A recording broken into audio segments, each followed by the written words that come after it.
It's all coming in. So is that intentional, multiple money streams, or how do you see income? Yeah, so I think Grant Cardone says this. I say this a lot, but the formula for wealth is you get competent, you learn how to make money, and then you have to protect the money from a tax perspective. Right. And then you make it grow. So for me, my goal was always to get to real estate through construction. It was always the goal. Always real estate. It was always real estate. But if you really study real estate, and everybody has their own way. So I'm not dissing it. Anybody that starts off and they buy single family houses or whatever, that's fine. But the property I just bought, I'll give you an example, 3.7 million, 64 units. You know, we're going to raise the rents. But what I really, really, really want is the depreciation against my active income in the construction business. Gotcha. Yeah. Robert Kiyosaki talks about this a lot. He's like, what you want it to get wealthy is you want good debt.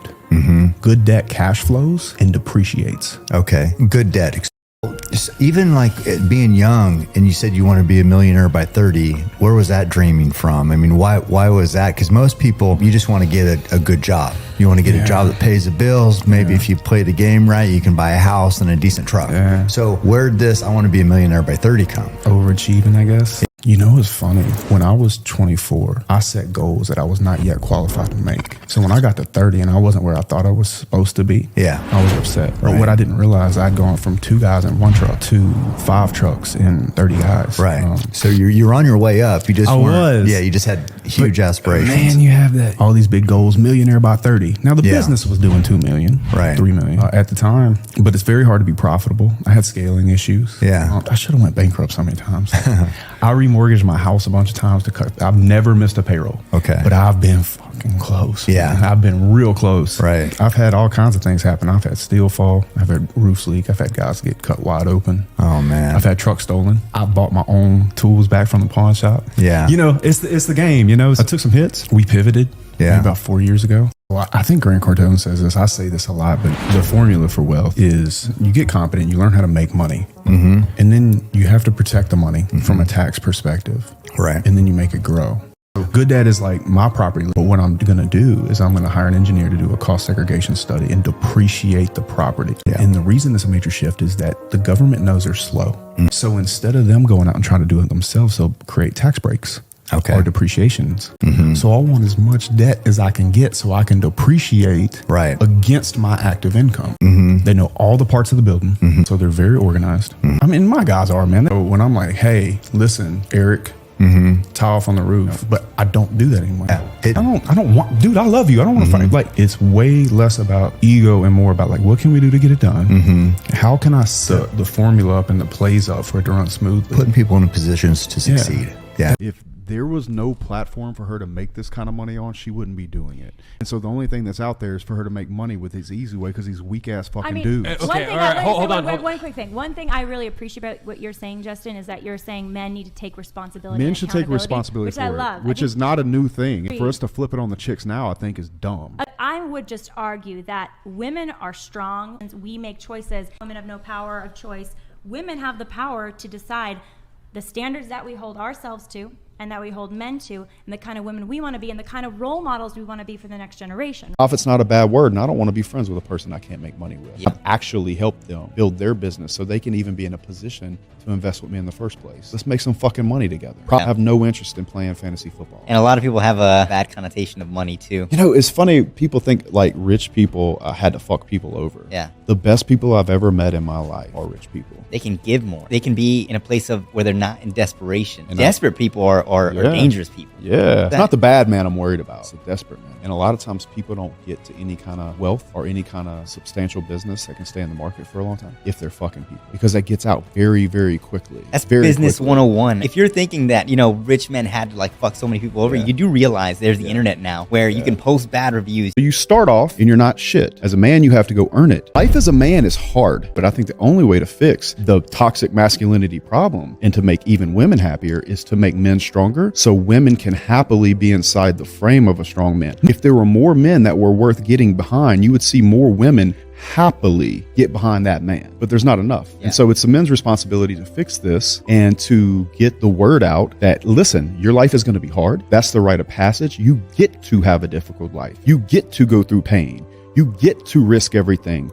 You get to get the scars. in order to be the hero. Because that's the most beautiful thing about love, is being a hero. Yeah. You know? Dude, powerful message. I want to cover the war room a little bit. For men listening to this, what is the war room? If I care about you, let's say, and you're fucking up, I'm not going to wait until you leave the room and say, man, he's fucking up. I'm going to confront you, because only a coward would not stand in your fire and take the risk. Care about you enough to confront you, even though you're going to be mad at me. If I'm really a person that cares about you, if I really am courageous enough to truly love you, then I will piss you off while I'm trying to fix you. Yeah. The war room will confront you fast, and confront you furiously until you fixed it. I found myself at a point in my career, in my life, where I'd figured a bunch of things out, and I'd never felt more alone. You're going through pain, you're going through adversity, you feel like you're getting better, and that's where all the happiness is. A big part for me when I think about people who are an elite status of individual is they know how to stay there. And we've seen a lot of times when a lot of people, they get really successful and then they fall off or they mess up financially. You have to continue to look for bigger mountains, bigger understandings, in order to have a reason to keep pushing forward. They think, oh, if I'm just pray enough.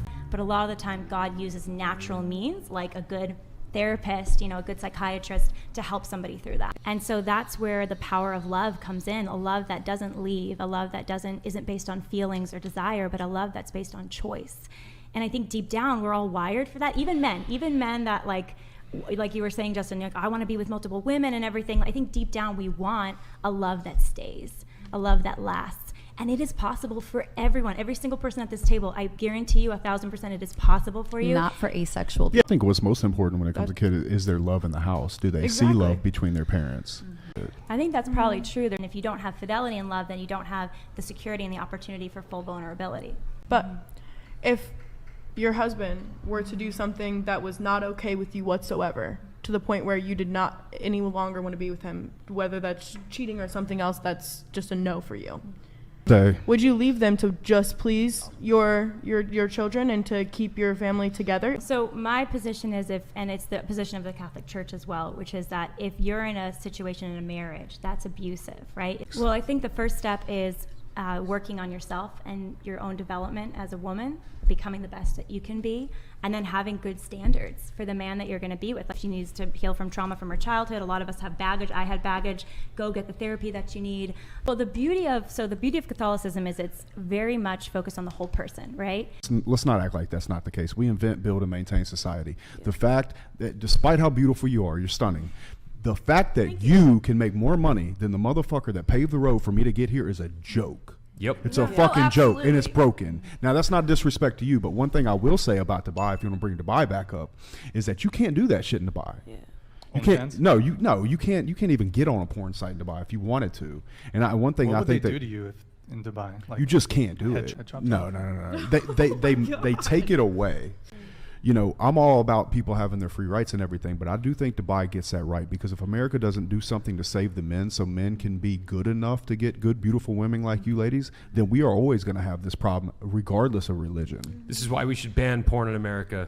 I'm about it. I'm for it. Look, actually help them build their business so they can even be in a position to invest with me in the first place. Profit's not a bad word, and I don't want to be friends with a person I can't make money with. Yeah. The best people I've ever met in my life are rich people. They can give more. They can be in a place of where they're not in desperation. If you're thinking that, rich men had to like fuck so many people over, you do realize there's the internet now where you can post bad reviews. There's just no way you're going to be able to make it if you continuously fuck people over. I would say to understand that life is going to be hard, that you should expect to go through struggles, and that anything that hurts or that anything that is a struggle or difficult or painful is probably something that's going to make you a better man. What you want in your life is to go out there and find truth. And when you find that, you need to create an abundance in your life that gives you choice. And if you can have truth and find choice in your life, without a shadow of a doubt, you're living life on your terms. You have succeeded as a man. But that is something to be earned, and it's possible for every man. There's a lot of hypocrisy out there, for sure. There's a lot of hypocrisy in Christianity as well. Yeah. Like Bible thumping people that want to beat you up with their views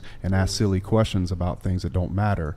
Like, is your kid going to be upset that you have other women? All I'm worried about is being a good fucking father and a provider and giving them a life full of love. And if I can do that, I've been quite successful. In fact, I'd say more successful than most Christians.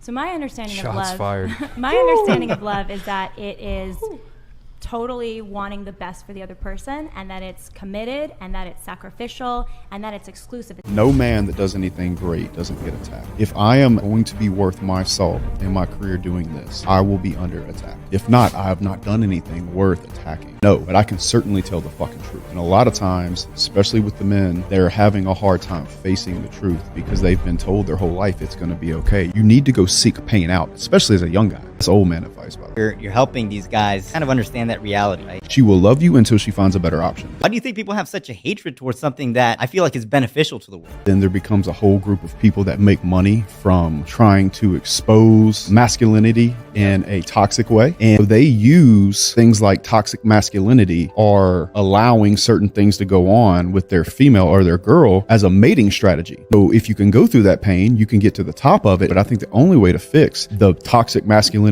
problem and to make even women happier is to make men stronger. What do you think it takes for women to get in a position to find a husband that will commit to them fully and give their life to them? What do you think that takes? Well, I think the first step is working on yourself and your own development as a woman, becoming the best that you can be, and then having good standards for the man that you're going to be with. Like, to be perfectly honest with you, I would not ever date a guy who I thought would be unfaithful to me. Not even date him. Never. If I found out my person I was dating is sleeping with other women or sleeping with anyone, honestly, because we didn't have sex before marriage, I'd be like, no, I'm not interested in that. It is men's jobs to take this responsibility and stop subscribing to it. Not the girl's fault, because the girl has no man to get under and get behind and believe in, no man to marry, no man to be submissive to, and so the only thing that's out there is for her to make money with his easy way because he's weak ass fucking dudes. One quick thing. One thing I really appreciate about what you're saying, Justin, is that you're saying men need to take responsibility. Men should take responsibility for it, which I love. Which is not a new thing. It's always been this way. Agreed. So for us to flip it on the chicks now, I think is dumb. Agree, but I would just argue that women are strong. We have agency. We can make decisions. I agree with some of the language coming out of this side of the table, that we make decisions, we make choices, and we should use that power for what end, right?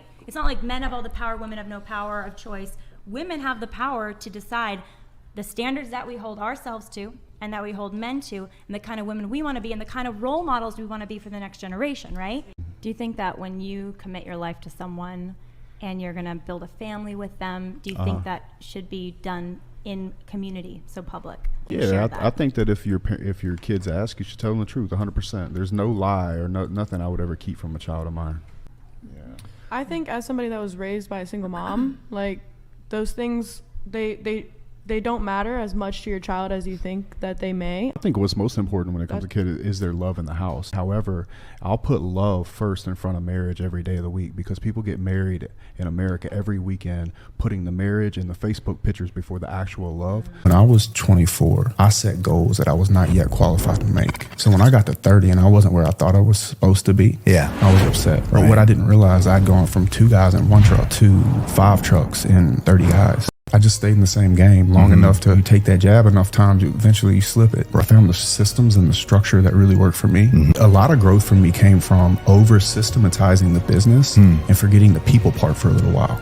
We still close a month out. So if the system takes care of itself, the bottom line takes care of itself. Yeah, that's what we're doing. Well, I bought a 7-bedroom villa in Dubai, and it's really Andrew and Tristan Tate's fault. Really, we're sitting there, they're joking around. They're like, well, you should buy, we could be neighbors and we could wave at each other. It just, a joke turned into like, okay, let's do it. How'd you come in contact with, how'd that friendship form? So I joined the War Room, and that's Andrew's group. There's a lot of groups of men, you know. I've seen a million of them, and you're like wondering, is this legit? Is this guy, he's just trying to get my money? And the truth is that if we took porn away from young men, they would be incentivized to go become that strong man. I'm all for getting rid of porn. So let's do I'm it, all for bro. that. I'm scared do of it. it. I am about that completely. Not on paper. No, absolutely not. I believe in love and marriage, and in regards to taking care of a woman fully and your responsibilities as a father and a provider and protector. 100%. In fact, I think that's probably what's broken about the world. But in regards to letting the state get into all my businesses that took me over a decade to build, absolutely not. No. That's a very How do you think you're gonna get to the place of that marriage you want, with that family and that lifelong love that you just talked about? I didn't say I didn't have family or children. I just said I was running your business. Oh, I see. Okay.